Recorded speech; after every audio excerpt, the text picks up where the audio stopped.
And with that, I'd like to invite Judge Garland to say a few words. Thank you.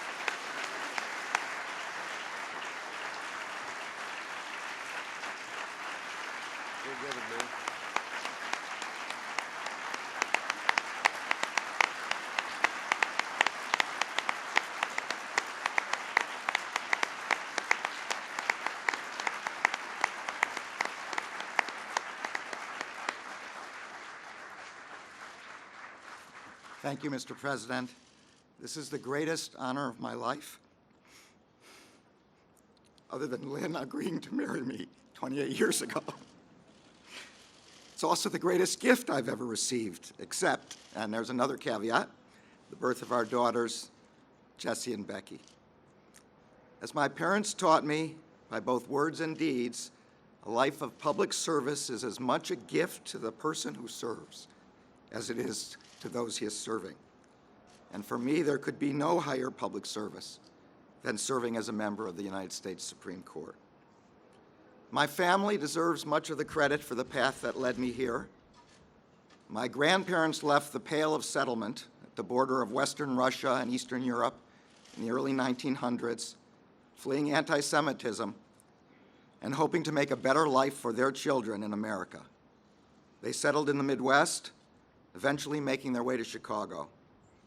There, my father, who ran the smallest of small businesses from a room in our basement, took me with him as he made the rounds to his customers, always impressing upon me the importance of hard work and fair dealing. There, my mother headed the local PTA and school board and directed a volunteer services agency, all the while instilling in my sisters and me the understanding that service to the community is a responsibility above all others. Even now, my sisters honor that example by serving the children of their communities. I know that my mother is watching this on television and crying her eyes out. So are my sisters, who have supported me in every step I have ever taken.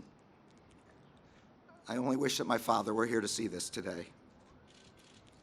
I also wish that we hadn't taught my older daughter to be so adventurous that she would be hiking in the mountains out of cell service range when the president called. It was the sense of responsibility to serve the community, instilled by my parents, that led me to leave my law firm to become a line prosecutor in 1989. There, one of my first assignments was to assist in the prosecution of a violent gang that had come down to the district from New York, took over a public housing project, and terrorized the residents. The hardest job we faced was persuading mothers and grandmothers that if they testified, we would be able to keep them safe and convict the gang members. We succeeded only by convincing witnesses and victims that they could trust that the rule of law would prevail. Years later, when I went to Oklahoma City to investigate the bombing of the Federal Building, I saw up close the devastation that can happen when someone abandons the justice system as a way of resolving grievances and instead takes matters into his own hands. Once again, I saw the importance of assuring victims and families that the justice system could work. We promised that we would find the perpetrators, that we would bring them to justice, and that we would do it in a way that honored the Constitution. The people of Oklahoma City gave us their trust, and we did everything we could to live up to it. Trust that justice will be done in our courts without prejudice or partisanship is what, in a large part, distinguishes this country from others. People must be confident that a judge's decisions are determined by the law and only the law.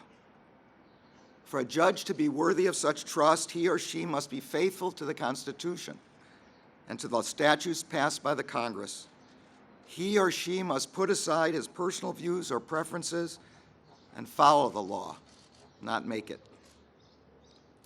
Fidelity to the Constitution and the law has been the cornerstone of my professional life, and it is the hallmark of the kind of judge I have tried to be for the past 18 years.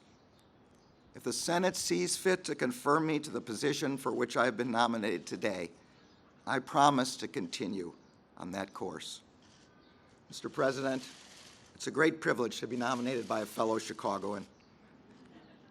I am grateful beyond words for the honor you have bestowed upon me. Thank you. You're gonna do great. Thank you. Congratulations, man. Good job. Good job. Come.